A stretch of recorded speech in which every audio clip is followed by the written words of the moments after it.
திடீர்னு ஒரு நாள் வா கார் வாஷ் பண்ணிவிட்டு வீட்டுக்கு போகலான்னு சொன்னார். சரி நாமளும் இது வரைக்கும் கார் வாஷை பார்த்ததே இல்லையே, எப்படி தான் இது வந்து ஆட்டோமேட்டிக்காக காரை வாஷ் பண்ணுதுன்னு பார்க்கலான்னு ரொம்ப எக்ஸைட்டடாக போனேன். போனால் நிறைய கார் க்யூவில் நின்றுட்டு இருந்தது. நல்ல வின்டர் வேறங்களா, ஃபுல்லாக குளிர். சரி கார் ரொம்ப அழுக்காக இருந்தது. சரி வெயிட் பண்ணி நம்ம இன்றைக்கி க்ளீன் பண்ணிட்டு தான் போகணுன்னு சொல்லிட்டு வெயிட் பண்ணிகிட்டு இருந்தோம்.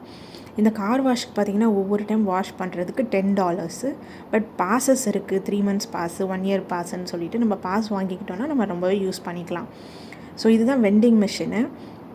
நம்மளோட பாஸ் வந்து கோடு வரும், அதை கொடுக்கணும். அப்படி இல்லைன்னா அமௌண்ட் பே பண்ணணும். பே பண்ணதுக்கப்புறம் அந்த காரை வந்து நியூட்ரலில் போட்டுட்டோன்னு வச்சுக்கோங்களேன், ஒரு ஸ்லைடருக்குள்ளே போகும். அந்த ஸ்லைடரில் போய் நம்ம கார் உட்காந்துக்கும். அதுக்கப்புறம் ப்ராசஸ் ஒன்று ஒன்றா நடக்கும். ஃபஸ்ட்டு என்ன பண்ணோம் அப்படின்னா, சோப் நிறைய ஃபுல்லாத்தையும் அந்த கார் மேலே போடும். நம்ம உள்ளே போகும்போதே சைட் மிரர்ஸ் எல்லாம் க்ளோஸ் பண்ணிடணும். அப்புறம் அந்த சோப்பு நிறைய ஃபுல்லாக தேய்ச்சிக்கிட்டு இருக்கும் ஒரு ப்ரஷ்ஷு.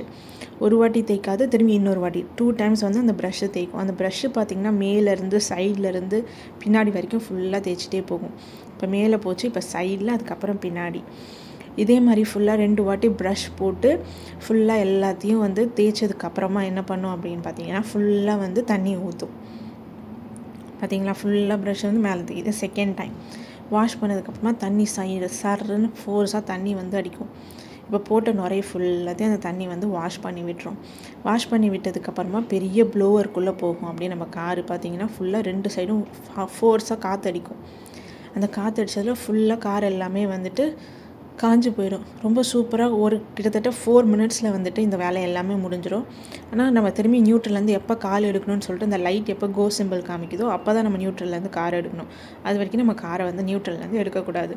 இப்போ கொஞ்ச நேரம் கழிச்சு பார்த்திங்கன்னா ரைட் சிக்னல் வந்து க்ரீனாக மாறிடும். அதுக்கப்புறம் நம்ம போயிடலாம். இந்த மாதிரி குளிர் பிரதேசத்துக்கு இந்த மாதிரி கார் வாஷ் தான் முக்கியம்னு நீங்கள் நினச்சிங்கன்னா உங்களோட தாட்ஸை கமெண்ட்ஸில் சொல்லுங்கள்.